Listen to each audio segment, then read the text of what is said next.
Hello again. Welcome to Burgers and Tech. This is Tech Bits, and today I have for you Apple iPhone 14 rumors, news, release date, and more. This is coming to you from bgr.com. I'll put the link in the description. The iPhone 13 has been out for a couple months now, but the rumor mill is spinning for the iPhone 14. One of the rumors is that they're going to get rid of the iPhone mini. They're going to get rid of the notch. They're going to add a 48 megapixel sensor to the iPhone. Let's dive into these rumors. So as far as the design goes, the iPhone received a major redesign for the iPhone 12, while Apple typically keeps a design for 3 years. And that's technically true because the iPhone 10, the design was the same for a couple years. From the iPhone 10, XS, and then the iPhone 11. According to this rumor, the iPhone 14 is going to have a redesign. And this rumor is coming from Mark Gurman at Bloomberg. The iPhone 14 will offer an all-new design. As far as what the design would be, early rumors suggest that the iPhone will get a pill-shaped cutout for the front-facing camera and Face ID sensors. The rumor suggests that there will actually be two cutouts. There is a YouTuber, the Hacker34, came out with a render, and what it shows, it's pill cutout for the Face ID and a pinhole cutout for the front-facing camera. Of course, the rumor is that the 14 model will get a hole punch cutout of some kind and the front-facing camera in place of the notch. It's currently unclear if there will be on just Pro models or standard models as well. Another leak or a leak design from John Prosser shows that just a pinhole cutout for the front-facing camera. As far as the back goes, it could get a redesign as well. Instead of the cameras bulging out from the back, it will have a flush design, which I highly doubt is going to happen because if there is a 48 megapixel sensor, unless they plan on making the whole iPhone a lot thicker than what it currently is, the bump in the back is probably here to stay, I think. The colors there might be new colors.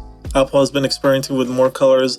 The new device may have a unique color or two. As far as the screen size go, Ming-Chi Kuo has said that Apple will do away with the mini model and only offer two sizes, 6.1 and 6.7 inches, which that will only allow for 4 models: the iPhone 14, iPhone 14 Max, iPhone 14 Pro, iPhone 14 Pro Max. As far as the specs go, the A16 may get 3 to 4 nanometer processor, and it is possible that it might also get a little more RAM. And they might change their chips from the Samsung's 5G chips in favor of TSMC's 5G chips. By doing so, will actually give it better battery life. And as far as the display goes, the biggest change in the display in years was the 120 hertz refresh rate the iPhone 13 Pro models got. One thing that I think was missing from this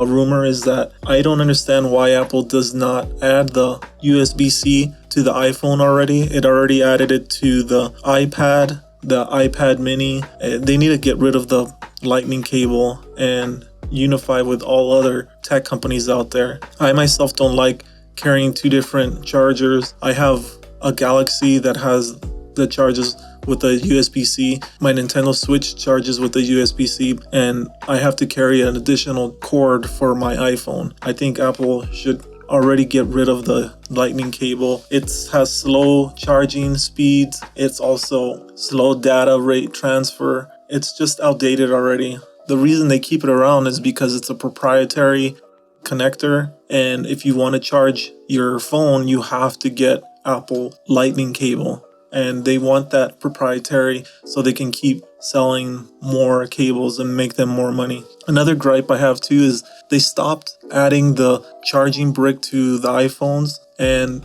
they did not lower the price of the iPhone. The reason is because of tech waste in the world, but that's if you buy it outside. So now if you don't have a charging brick, you have to buy an additional one, And if you buy it from Apple, it's going to be $30+ depending which one you get. Apple is now releasing a USB-C to Lightning cable, and they've been doing that with the iPad since the iPad Pro came out in 2018, I believe. They released a higher wattage 18-watt charging brick with the iPad. Surprisingly, that they're still giving you a charging brick with your iPad, but not with your iPhone. Same with the MacBooks. For some reason, they're still giving you a charging brick with your devices. My question is, when are they gonna stop giving the iPad charging bricks with the iPad and the MacBook, and they're just gonna sell it separately for environmental reasons? That's my little 2 cents on there on the USB-C. As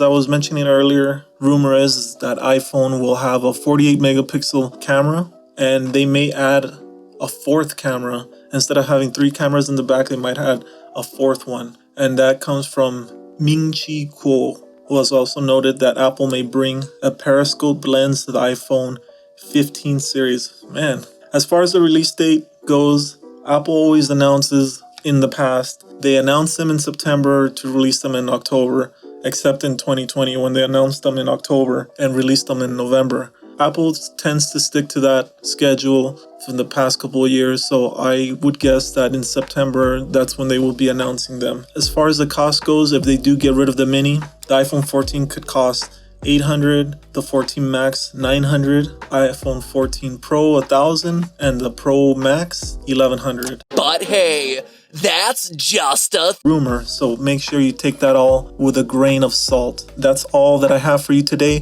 What is your favorite rumor? I'm really looking forward to the 48 megapixel camera. Hopefully they add better low light pictures, so when you're out at night you can take better pictures like the iPhone 13 Pro did, stepping it up just a notch. Let me know what you think. Thanks a lot for checking out this video. Really appreciate it. You guys have a wonderful day.